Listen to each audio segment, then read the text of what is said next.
It's nice to go out and serve our country and then come back here and do things for the local community. Veterans are among the dedicated workers protecting the flows and restoring healthy habitat along the Verde River. As a Native American, it means a whole lot to me and my culture. Teamwork and ingenuity pay off when battling these water-guzzling invasive plants. So we got to get out here and get this arugula. Now here are some plants making Texas residents healthier and their food supply more sustainable.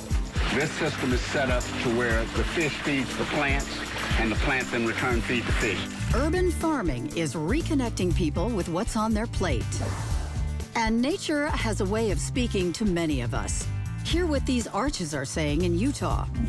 Yeah, some of them have a beautiful set of tones that come together to form a really nice rumble. It really resonates with some people, me included. It's full stream ahead for another episode of This American Land.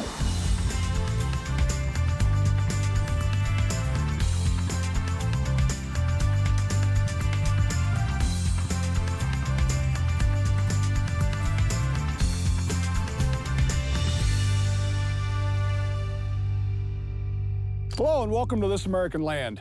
I'm your host, Ed Arnett. We've got some great stories for you today about the conservation of America's natural resources, our landscapes, waters, wildlife, and the people that are dedicated to conservation across the country.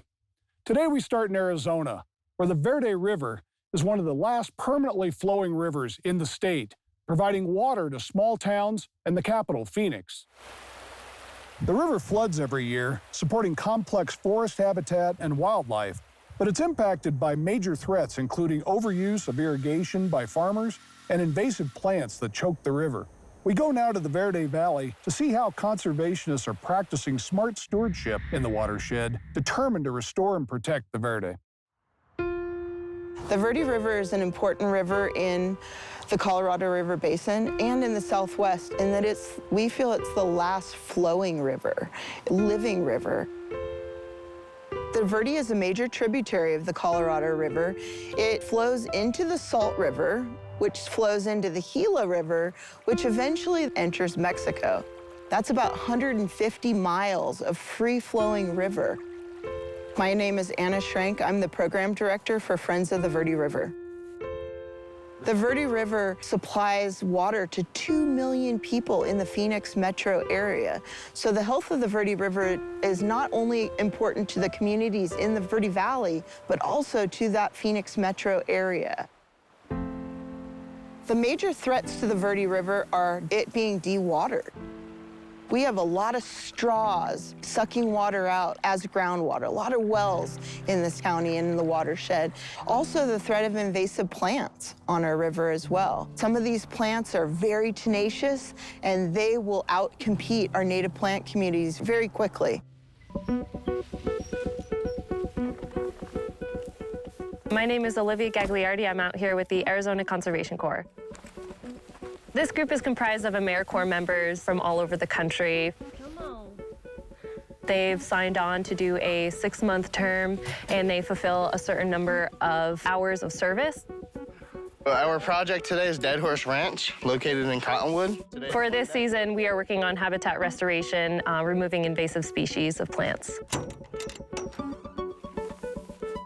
The first big patch of tamarisk that we cleared, and I saw the river and I saw the difference that we were making, I just fell in love with it. I really enjoy coming down and hanging out next to the river, and it makes it hard to get into certain places when it's all just overgrown. As a Native American, it means a whole lot to me and my culture. We hiked up roughly 2,000 feet every day. It was 2 miles up and down the hill. At one point, I thought I was gonna quit, but it's just for the people that you meet. This is the actual patch of arundo that we're working on.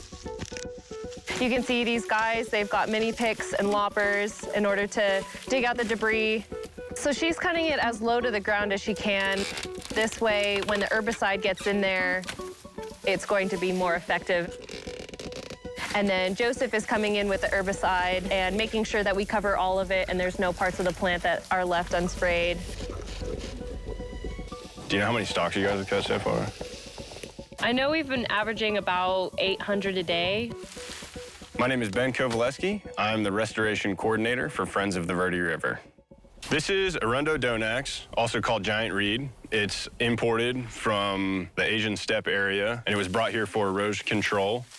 It resprouts vegetatively and has seed heads. So in between these two nodes here, if this stays together and this whole patch gets flooded out, it'll break up into a bunch of pieces, and then those pieces can sprout out and build new colonies also. This causes a lot of channelization. You want to have nice bendy, windy rivers, and this kind of stops that from happening, and that affects so much more than just the bank. The fish species don't have the cover that they need. It affects the temperature of the water. This plant species needs a lot of water to grow, so a patch this size will drink more than the other plants that are native to here, and that will start reducing the amount of water that's in the river itself also. Wait till you see the method that these guys thought of to bring the Arundo over.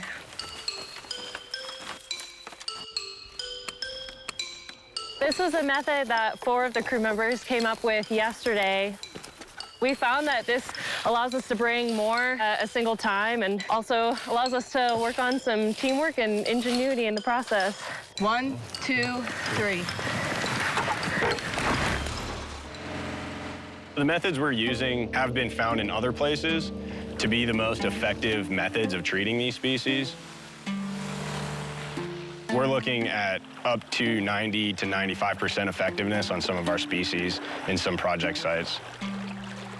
The Verde Watershed Restoration Coalition is a public-private partnership that was formed to address the threat of invasive plants on the Verde River and our perennial streams that flow into it. So we're working with all of our public agencies, all of our municipalities, and 240 private landowners that own land on either the Verde River or one of our perennial tributaries that flow into it. And just since 2012, we've removed invasive plants from over 8,000 acres in the watershed. The Nature Conservancy is working here in the Verde Valley to restore flows in the Verde River. So we have a pretty wide range of programs we do with agriculture, with municipalities, and with other industrial users to try to put more water in the river and protect the flows that we have there. And what we want to do is work with them to reduce the amount of water they're diverting and use it more efficiently on the farms and in the ditches so that they can restore flow to those sections of river that are severely dewatered. When we pump water out of the ground, we're taking water that eventually, in some place at some time, would have gone into the Verde River. What that means is that somebody who's using groundwater in the Verde Valley continues to use the water that they need, but they purchase a water offset credit. It's a way for people to voluntarily reduce their impact and reduce the total impacts on the Verde River while continuing to use the groundwater they need. There's another approach to improving surface water flows in the Verde River, and that's crop switching. And that's a case where you take a crop that historically used most of its water in the summer when demand for river water is highest and flow is the lowest, and switching to a crop that is more of a cool weather crop so that you're using water when there's more water in the river. And by switching crops from corn and alfalfa, which use more water in the summer, to malt barley, we're going to keep more water in the river, and the farmer's going to make more money on his crop. So this is the malt barley that was harvested in June.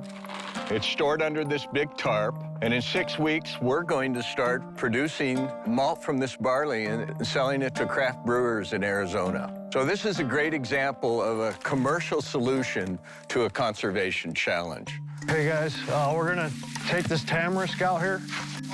We're trying to engage our local young adults and our returning veterans to do some of this on-the-ground work. Vets for Hire is a veteran-owned, veteran-run company, and we do handyman work, build houses. We do the chainsaw season down at the river, the riparian improvement project, which is this. This is my office. I like being out here. I'm not that type of guy that just can sit in an office all day and in front of a computer. I gotta be outside. So this is perfect for me. This is like another job for me. I'm also a wildland firefighter, so outdoor work for me is a lot of fun. I can get the sprayer. Is that cool? Yep. Watch your faces. It's nice to go out and serve our country and then come back here and do things for the local community.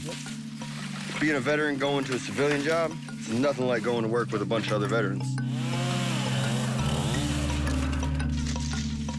The guys here are working on tamarisk or salt cedar. It has salt in the leaves is why it's called salt cedar, and it actually salinates the soil around it. So it'll drop its leaves in the fall, and instead of it being nice, pretty colors, it's putting salt in the ground and helps crowd out the other native plants that we're trying to promote. You got more? No, that's it for now. 6 years ago, it was very, very prevalent. We've done a lot of work on it, and there's really only a few major stands of it left. We want to reduce the size of the tamarisk throughout the Verde Valley to less than 10% of total cover. So we are really trying to get to every single tamarisk that we can and eliminate it from the Verde Valley as much as we can. This river is the lifeblood of our communities. The Verde River is just a keystone to our quality of life here. And I think without it, I don't think the people that live here would feel complete.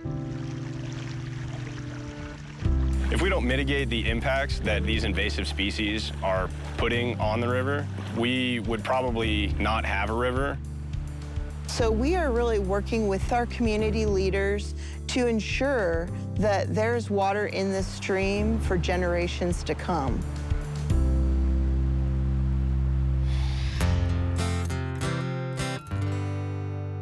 In many cities across the country, small farming operations are springing up where there's available land in the middle of urban sprawl. The urban farm movement is taking off, and one of the best places to see it is Dallas, Texas.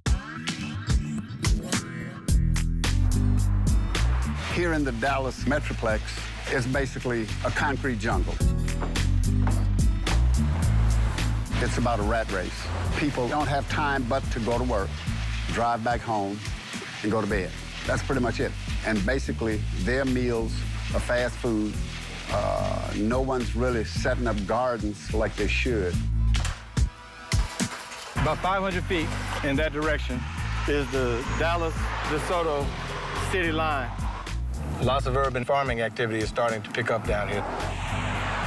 We're just trying to grow along with it. My commute is a short walk out the front door and a right turn, and I'm at work. My name is Garland Hampton. I'm with Earth Healthy. We're here at the Earth Healthy Farm in DeSoto, Texas. This system is set up to where the fish feeds the plants, and the plants in return feed the fish. So it's just a closed-loop system. I'm Al Smith of Earth Healthy LLC. They're right in this little cluster here. I like to say that worms are like nature's liver. Once they consume any matter, all of the impurities are removed from that matter, and what's left is extremely healthy soil. Worms are a very crucial part of our vermiculture process. We use it as a fertilizer. I figured out the best thing to focus on with farming is the soil. From my perspective, if you have good quality, highly nutritious soil, you end up with good quality, highly nutritious produce. We want to do a high-density seeding, and we want to try to get as much of a yield from a tray as we can. It's a 7-day from seed to harvest process. Today's Tuesday, so we should be able to harvest these by next Tuesday. All right. This is one of the high tunnels that you provided for us, and wow. Those urban operations that I see that are small in size are great in stature. These are okra. I'm with the Natural Resources Conservation Service. My name is Michael Brooks. These stalks are close to 3 to 4 inches at the base. You wouldn't have seen a plant this healthy growing in this soil type in any other situations. Well, you're right. We don't even, in some areas, have 3 inches of topsoil before we're right into solid limestone. Urban farmers are trying to produce more tonnage of vegetables to feed the masses within those communities. We contacted you, and you had explained the high tunnel program, and So we applied for it. And so that seasonal high tunnel will allow to extend the growing season during the months here in Texas when we get down to the sub-freezing temperatures. Just this part here is all you need to get the full flavor of a radish. I strongly believe that the more we understand the benefits of healthy soil or healthy earth, the more we start to treasure the health of the earth. We have some bean sprouts from a hydroponic producer here in Dallas. I'm Susie Marshall. I'm the director of Grow North Texas, and we are at Market Provisions. We also have some fabulous mustard microgreens here. Food is always better when it's fresh off the vine, and so when you can provide that, people recognize it and they want it. I would much rather buy from our local farmers. Not only do we need the revenue, but we want to support our local business owners. We have some amazing edible flowers from Paul Quinn College. These are cucumber and melon blossoms that can go really nicely on a salad.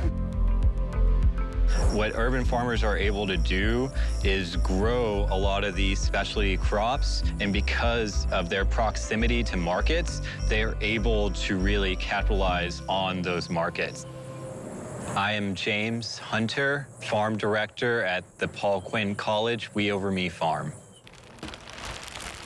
2.29. The gross margin on an acre on an urban farm when producing high-yield specialty crops far exceeds an acre of corn or soybeans.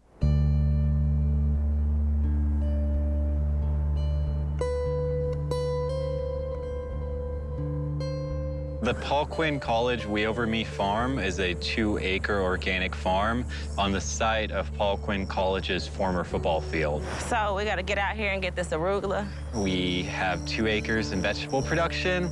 We're going down here to 4th down. We have a greenhouse that we grow shoots and microgreens in. We raise chickens, bees, and tilapia, and our students run the entire program. We're in Texas. We're in the heart of football. They used to say hut, hut, and they weren't winning. So we're winning now. My name is Darcy Houston. I am an alum of Paul Quinn College. I used to live in the community, so I understand what it's like to not have access to natural and organic produce. I know the obesity and I know the mental illness in this area is high. So this farm, the We Over Me, means the needs of the community supersede my education here. Get to the roots. And then you want to start picking off the old. People on this side of town do want and need the same nutrients as everybody else. We do sell to our community at cost. Okay. What better place to produce vegetables is on an open space like a football field. So our agency is seeing a lot more interest in converting open spaces into usable farms.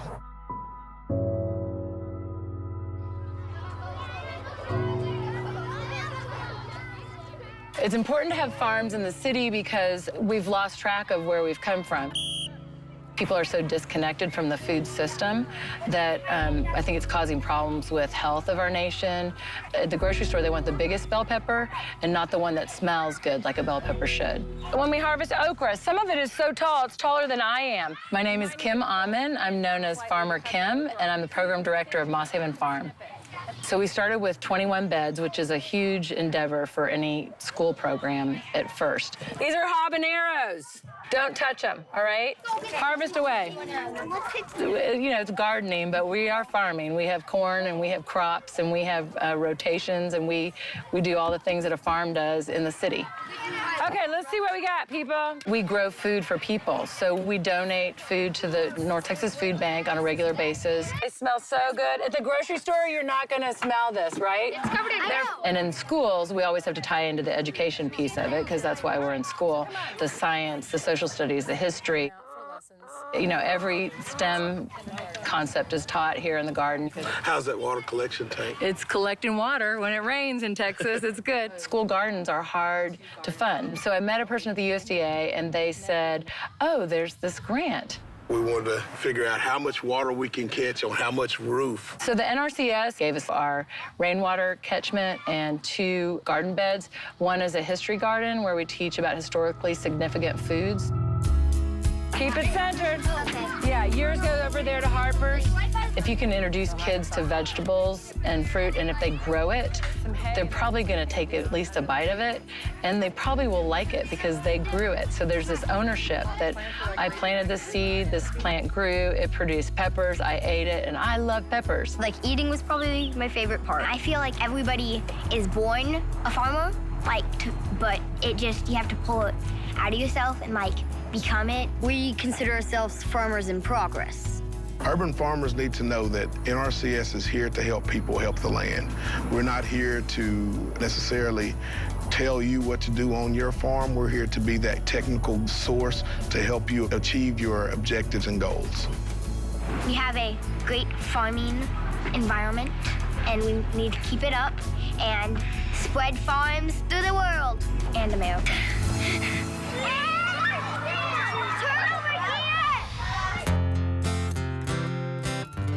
In the American West, sandstone arches are familiar iconic landmarks, and scientists are researching how these arches vibrate, gathering data to help understand the architectural health of these formations. In our Science Nation report from Utah, Miles O'Brien has more. It's a blustery day here at Moonshine Arch in the sandstone hills of northeastern Utah.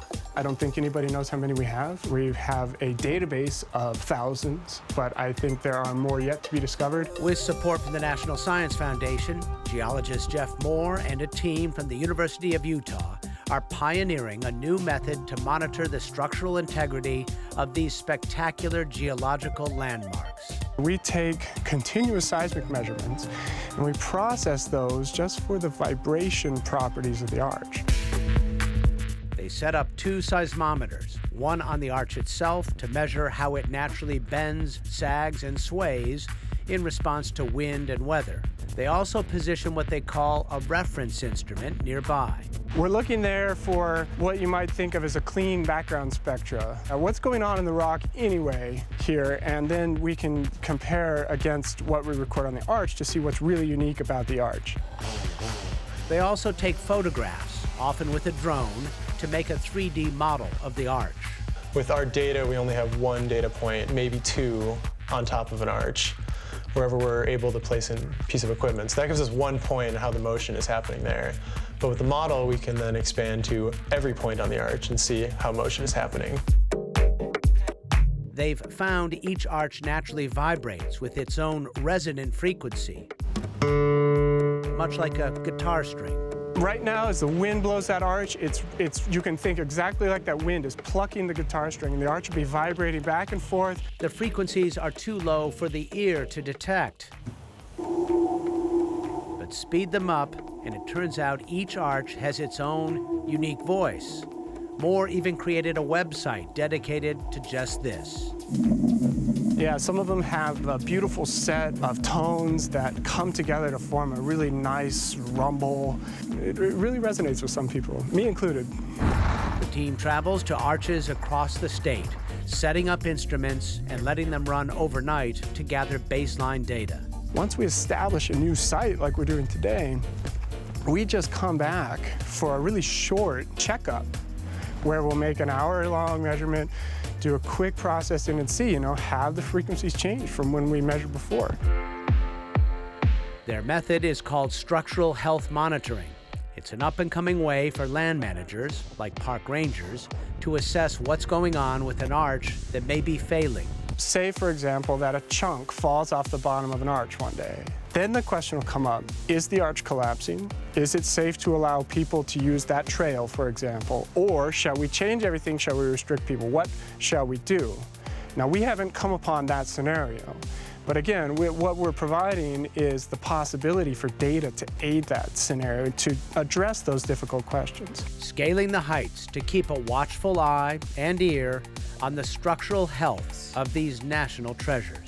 Miles O'Brien reporting.